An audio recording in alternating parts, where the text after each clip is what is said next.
Wow, how would I explain the podcast? It's pretty self-explanatory. Obviously, my dad wrote porno because he did. He wrote a terrible erotic novel called Belinda Blinked in the garden shed without my mother knowing, and he sent it to me, weirdly. I don't know why he sent it to me. But I realised it was the worst book ever written, and he knows nothing about sex or women. So I thought I'd read it out to the world on a podcast with my two friends, James and Alice, and yeah, that's kind of how it all came about. So it sounds like a bit of a strange idea, but what was the family? No, obviously very No, successful. it is really weird. Yeah. But what was the family's reaction, obviously, when you publicised it to the world? Yeah, I did ask permission. People think that I just did it without telling it, like my whole family. I asked my dad initially. I was like, "Mate, can we do this as a podcast?" He was like, "Fantastic, brilliant. What's a podcast?" And I was like, "Okay, cool. Well, the podcast is this." And he said yes, and then we recorded the first episode, and I played it to my whole family and just made sure that they were all happy. They were, and now they're all like mad fans of it. It's kind of brought us closer together. It's the family business now.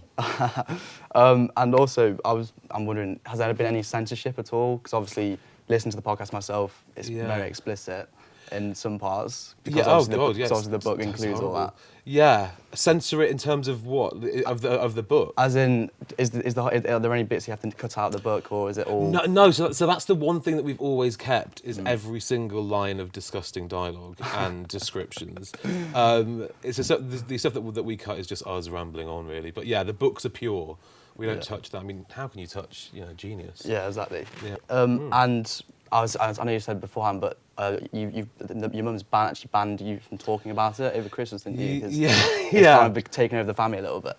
Yeah, my dad's kind of morphed into Rocky Flintstone now, and he doesn't know where my dad ends and Rocky begins. So my mum had to kind of ban all conversations about my dad wrote a porno at Christmas, which is great because no one wants to talk about that over Christmas dinner. So my dad kind of just about he just got the hang of it by Boxing Day, and he was like, "Oh, we can talk about it." Cool. And I've heard Rocky has his own Twitter profiles. He does indeed. Flintstone Rocky, at Flintstone Rocky. Don't know why. If anyone wants to follow them. I'm sure at Rocky Flintstone was also available, Dad.